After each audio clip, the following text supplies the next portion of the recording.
आफ्नै जीवनभित्र लुकेर बसेको आत्मबल, ऊर्जा, प्रतिभा, सम्पन्नता, प्रेम, शान्ति र आनन्दलाई चिनेर प्रकट गर्न नयाँ यात्रा प्रारम्भ गरौँ। जीवन विज्ञान, जीवन विज्ञान। हाम्रो जीवनमा जुन कुरा देखिन्छ, जुन कुरा दृश्य छ, जुनलाई छुन सकिन्छ, त्यो हाम्रो शरीर हो।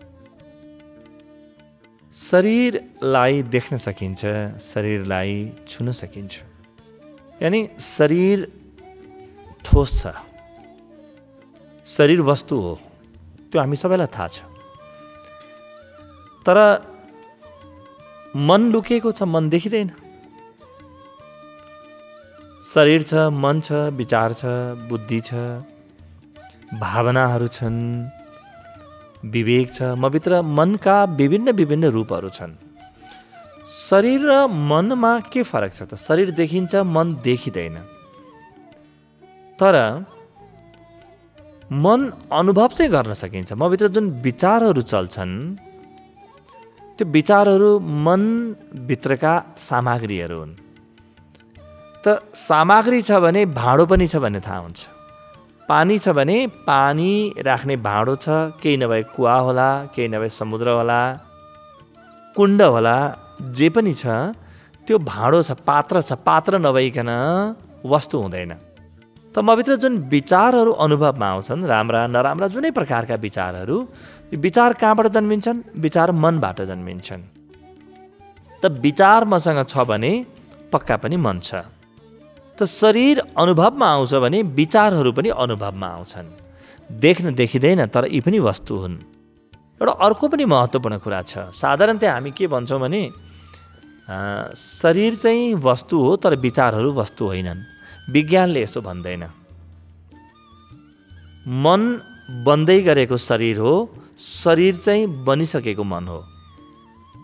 मन के हो त?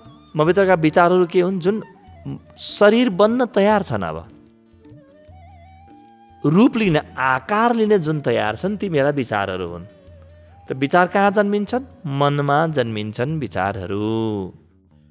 त शरीर मैले अहिले देखौँला, विचार नदेखि पनि अनुभव गर्न सक्छु। तर सबैभन्दा महत्त्वपूर्ण कुरा के हो भने विचार पनि विज्ञानको दृष्टिकोणमा र अध्यात्मको दृष्टिकोणमा वस्तुहरू हुन्।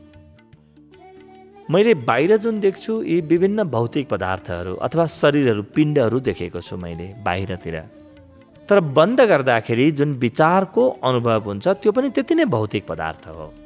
त्यस कारणले विज्ञानले मनका तरङ्गहरू जुनलाई विचार भन्छ, त्यसलाई पनि ठोस नै भन्छ। जबकि ठोस लाग्दैनन्, अत्यन्तै तरल लाग्छन् र पनि वस्तु नै भन्छ।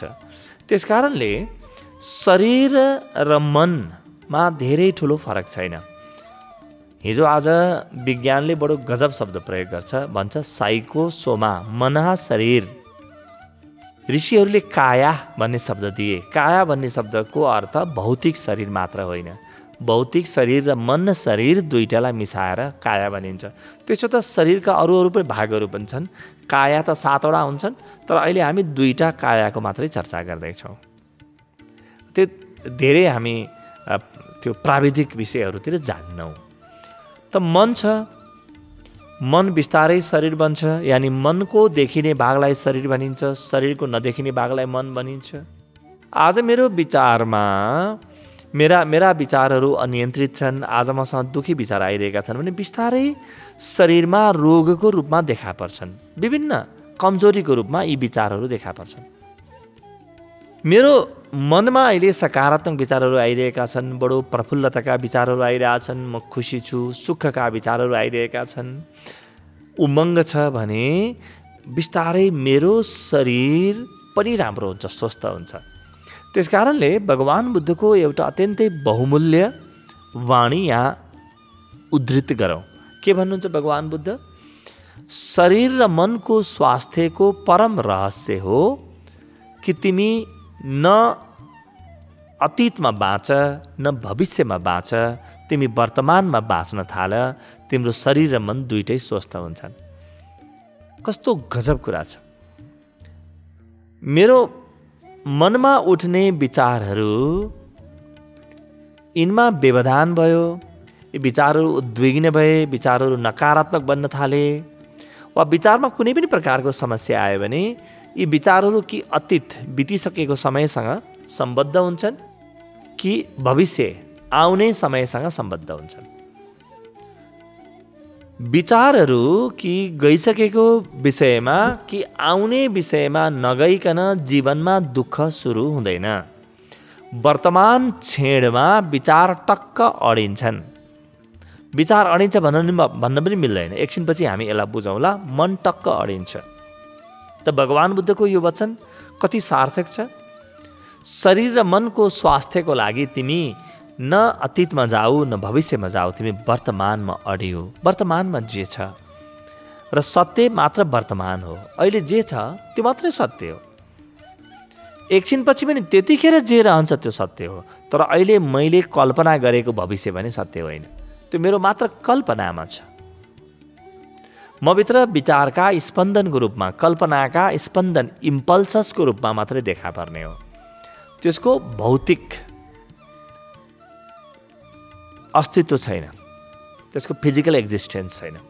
त्यसकारणले मनलाई हामीले विचारबाट खाली गर्दै गर्दै जानुपर्छ। मनलाई विचारबाट खाली गर्दै गए भने मनभित्र 2-3वटा कुरा अरू रहन्छन्।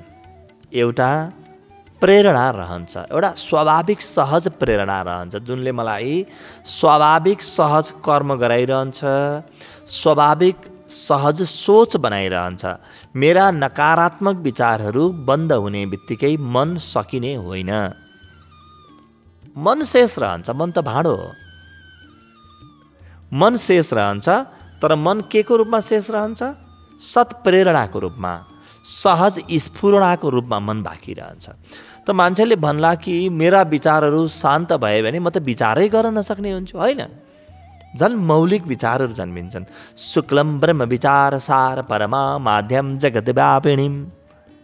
अर्थ के हो कि जब मेरो मन नकारात्मक विचारहरूबाट अथवा अनियन्त्रित विचारबाट खाली हुन्छ, त्यतिखेर अचानक मभित्र ब्रह्म विचार जन्मिन्छ। यानि म अत्यन्तै सहज हुन थाल्छु। मेरो जीवनमा जे राम्रो छ, जे मैले गर्ने हो, जुन बाटोमा हिँड्नुपर्ने हो, ती विचारहरू मैले कुनै दुःख नगरिकन सहज रूपमा आउँछन् र जीवन एउटा सहज कर्ममा छिर्छ। अहिले हामीले जुन कर्महरू गरिरहेका छौँ, यी कर्महरू या त लोभ केन्द्रित छन् या डर केन्द्रित छन्। कि केही पाउन गरेका छौँ कि केही कुराबाट बच्न कर्म गरिरहेका छौँ। डर र लोभबाट जन्मिएका विचारहरू मात्रै अनियन्त्रित विचार हुन्छ। बार बार गइरहन्छन्, विचार अनियन्त्रित हुन्छन्। मैले लान नखोजे पनि त्यो ठाउँमा विचार गइरहन्छन्। जुन कुरो म सम्झिन चाहन्न त्यो कुरो सम्झिनमा बाध्य बनिरहन्छु।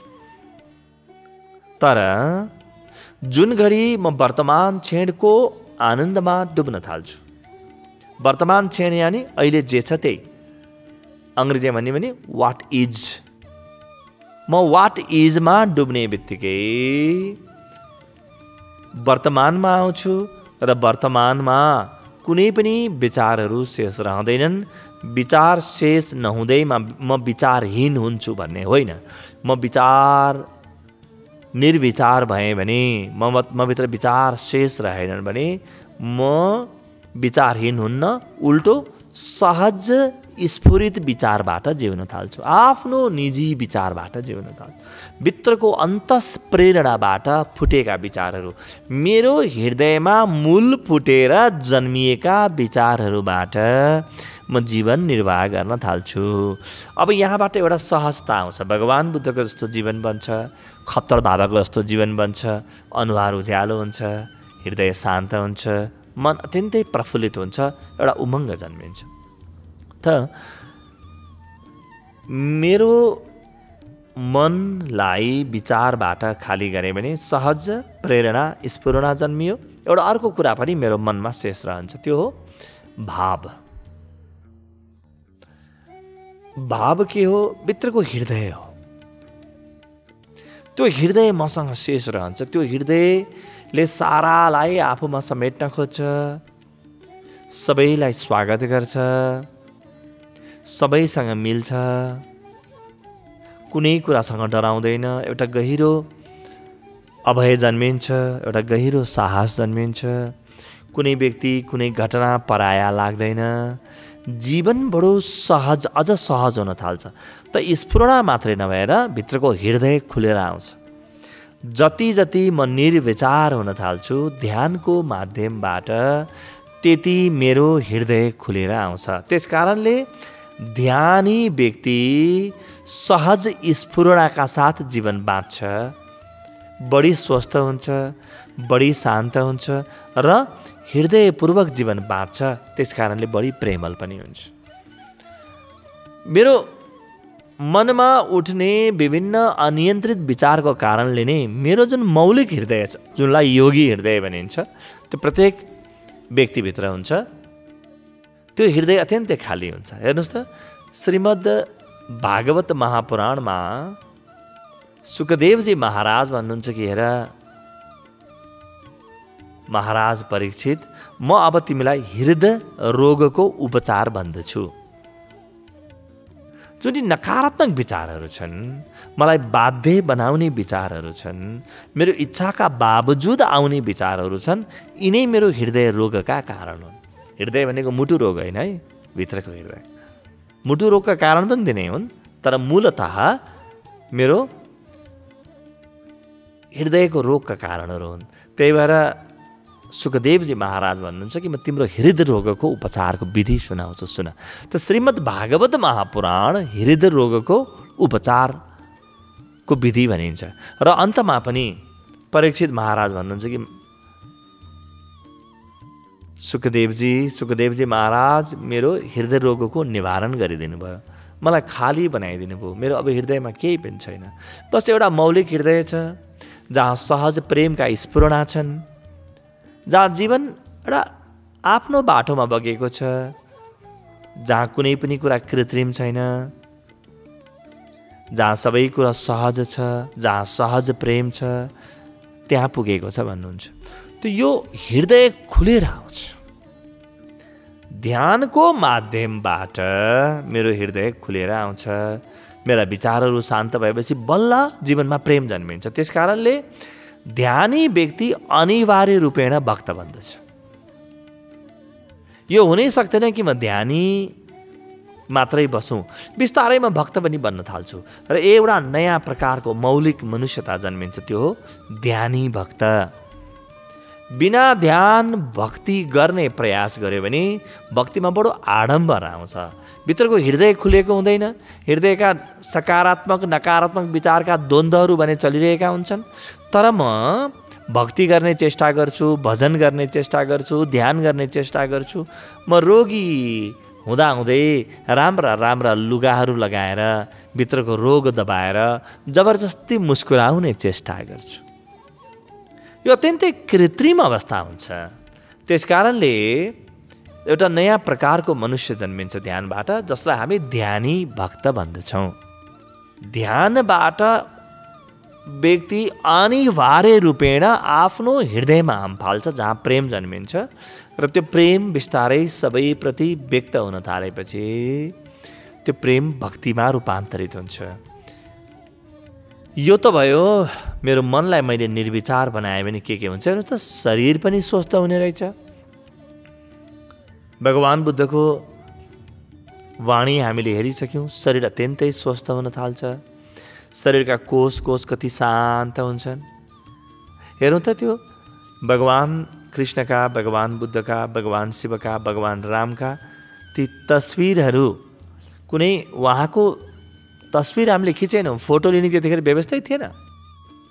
तर पनि उहाँको जुन चित्र बनाएको छ, चित्रमा हेरौँ त कति सुकोमल शरीर छ, कति सुकोमल शरीर छ।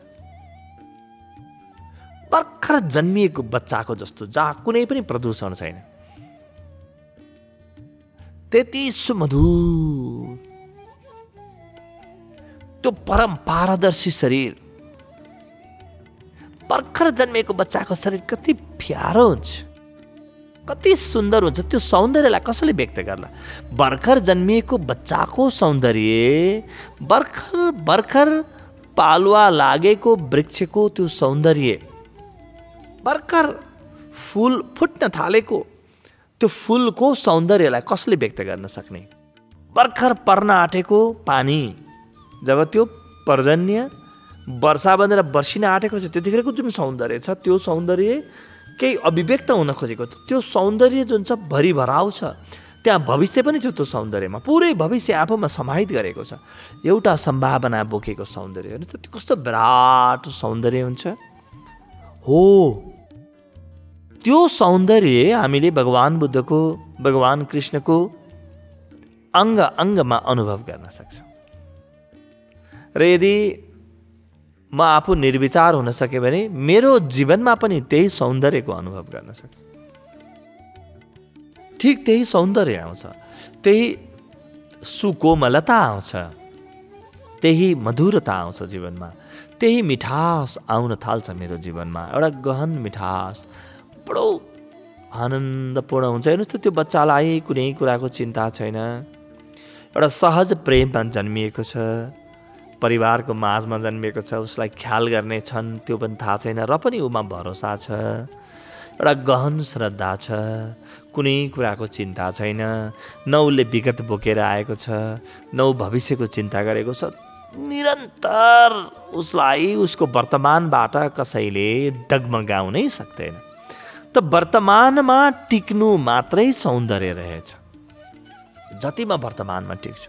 त्यस कारणले हामीले कविहरूका कविताहरू हेरौँ, साधारण कविका कविता हेरौँ, र जसलाई हामीले महाकविहरू भन्यौँ, चाहे यिनी कवि शिरोमणि लेखनाथजी हुन्, चाहे राष्ट्रकवि हाम्रो माधवजी हुनुहोस्, अथवा चाहिँ महाकवि देवकोटा, अथवा महाकवि कालिदास, अथवा महाकवि रवीन्द्रनाथ ठाकुर, वा सेल्ली, वा इट्स, वा विटमेन का कविताहरू हामी हेरौँ। ती कविता कस्ता छन्? साधारण कविको कवितामा जीवनका दुःख सुखको कथा छ, तर यी महाकविको कथाहरूमा बडो चरम सौन्दर्यको कथा आउँछ। किनभने महाकवि व्यक्ति त्यतिखेर हुन्छ जब विचारका बादलहरू छट्न थाले र सत्य जे हो त्यही देखिन थाल्यो। विचारले सत्यलाई रोकेको हुन्छ। यी विचार बाध्यात्मक हुन्छन्, यी विचारले सत्यलाई रोकेका हुन्छन्, र विचारका बादल जब छट्न थाले, खाली हुन थाल्यो आकाश, सत्य प्रगट हुन्छ, र त्यो सत्यको अभिव्यक्ति हो। त्यो सत्य जस्तो देखिन्छ त्यस्तै बिस्तारै अभिव्यक्त गर्न थाल्छन्। म यो भन्दिनँ कि सबै महाकविहरूका सबै कवितामा यो स्वाद आउँछ, होइन। केही कविता, त्यो व्यक्ति जो आफ्नो निर्विचारमा पुरै डुबेर कवि भयो, उसलाई हामी ऋषि भन्यौँ। हाम्रा ऋषिहरू के हुन् त? हाम्रा ऋषिहरू एउटा फरक प्रकारका कवि हुन्। यी महाकवि मात्रै होइनन्, महा के कवि भन्ने यिनलाई? महर्षि व्यासलाई कस्तो कवि भन्ने? ऋषि अगस्त्यलाई कस्तो कवि भन्ने? हामीले महाकविहरू नि, जसले सत्यलाई देखे, सत्यको झन्कारलाई सुने, सत्यलाई स्पर्श गरे, सत्यको मिठासलाई चाखे, सत्यको सुगन्धलाई अनुभव गरे, सत्यलाई देखे, र त्यहाँबाट जब लेख्न थाल्छन् त्यो सत्यको, त्यो सौन्दर्यको विवरण बडो अनौठो हुन थाल्छ। त्यसकारणले महाभारत यस्तो काव्य हो, रामायण यस्तो काव्य हो, जुनको अगाडि संसारका सबै साहित्यहरू जोडिदिए पनि हुँदैन, पुग्दैन। महाभारत त्यति ओजस्वी छ, त्यति गहन छ, र त्यो गहनता महाभारतको कारणले आउँदैन, 1,00,000 श्लोकको कारणले, 1,12,000 श्लोकको कारणले आउँदैन। यो गहनता परम कवि वेद व्यासको कारणले आउँछ। कोही पनि व्यक्ति निर्विचार भयो र उसमा कवि हृदय छ भने उसका सृजनाहरू परम हुन थाल्छन्। हो, हामीले ऋषिका कविताहरू पढ्नुपर्छ भन्यौँ। यिनको पढ्नै पर्छ ऋषिका कविताहरू, किनभने यिनले परम सत्यलाई व्यक्त गर्छन्, जीवनको परम सत्यलाई उजागर गर्छ। परम सत्यको केन्द्रबाट जन्मिएका हुन्छन् यी कविताहरू। यो थियो हृदयको व्याख्या, हृदय के हो? त्यसो त हृदयको व्याख्या गर्न सकिँदैन, अनुभव मात्रै गर्न सकिन्छ। प्रत्येक व्यक्तिको अनुभव हो। मनको अनुभव त हामीलाई छ, विचारको अनुभव हामीलाई छ, बुद्धिको अनुभव हामीलाई छ। जहाँ विचार चल्छन् त्यो मेरो मन हो र चलिरहेका विचारको अनुभव छ, तर धड्किरहेको त्यो जीवन्त हृदयको अनुभव हामीलाई छैन। हृदयको अनुभवको लागि जीवनलाई फरक बनाउन थाल्नुपर्छ र ध्यान एउटा अत्यन्तै महत्त्वपूर्ण औजारको रूपमा मनुष्यको अगाडि छ। एउटा अर्को विषयको चर्चा गरौँ। हामीले भन्यौँ हृदय वा भाव त्यत्तिकै गहनताका साथ व्यक्तिभित्र विवेक हुन्छ। विवेक के हो? एउटा निश्चल ज्ञान हो। यथार्थलाई, जीवनको यथार्थलाई जस्ताको तस्तै अनुभव गर्दा जुन ज्ञान जन्मिन्छ, अकलुषित, अप्रदूषित, त्यो विजातीय होइन, स्वजातीय, सजातीय जुन ज्ञान हुन्छ, त्यो ज्ञानलाई विवेक भनिन्छ। त विवेक दृष्टि भनेको के हो? भित्रबाट ब्रह्माण्डको मूलभूत सत्यलाई चिनेर जन्मिएको दृष्टि हो। विवेक दृष्टि, त्यो विवेकको पदार्पण हुन्छ जीवनमा। विवेक जन्मिन्छ मेरो जीवनमा, गहनताका साथ विवेक जन्मिनेछ। हेर्नुहोस् त, प्रारम्भ कहाँ थियो कि मेरा विचारहरू शान्त हुन्। विचारलाई शान्त बनाउने बित्तिकै मभित्र सहज स्फुरणा जन्मियो, सहज कर्म जन्मिए, सहज प्रेरणा जन्मियो। बिस्तारै मभित्र हृदयको अनुभव आउन थाल्यो र विवेकको अनुभव पनि आउन थाल्यो। र त्यो यी सबैको जरोमा आत्मा हुन्छ। आत्माको अनुभव पनि आउन थाल्छ, आफै आउन थाल्छ र परमात्माको अनुभव त्यसले आफै तानेर ल्याउँछ। प्रारम्भिक बिन्दु, प्रस्थान बिन्दु हो निर्विचार अवस्था। मनको निर्विचार अवस्थालाई प्राप्त गरौँ, त्यसको लागि उपकरण हो ध्यान। हामीसँग अब एउटै मात्रै विधि हो ध्यान। ध्यानको माध्यमबाट आफ्नो निर्विचार अवस्थाको अनुभव गर्न थालौँ त बिस्तारै बिस्तारै जीवन जस्तो बन्नुपर्ने हो त्यस्तै बन्दै जान्छ र पूर्ण रूपेण जीवन रूपान्तरित भएर एउटा सहज अवस्थामा पुग्छ। अध्यात्म र व्यवस्थापन मानव मनोविज्ञान सनातन र नवीनतमको संगम जीवन विज्ञान। सनातन र नवीनतमको संगम जीवन विज्ञान।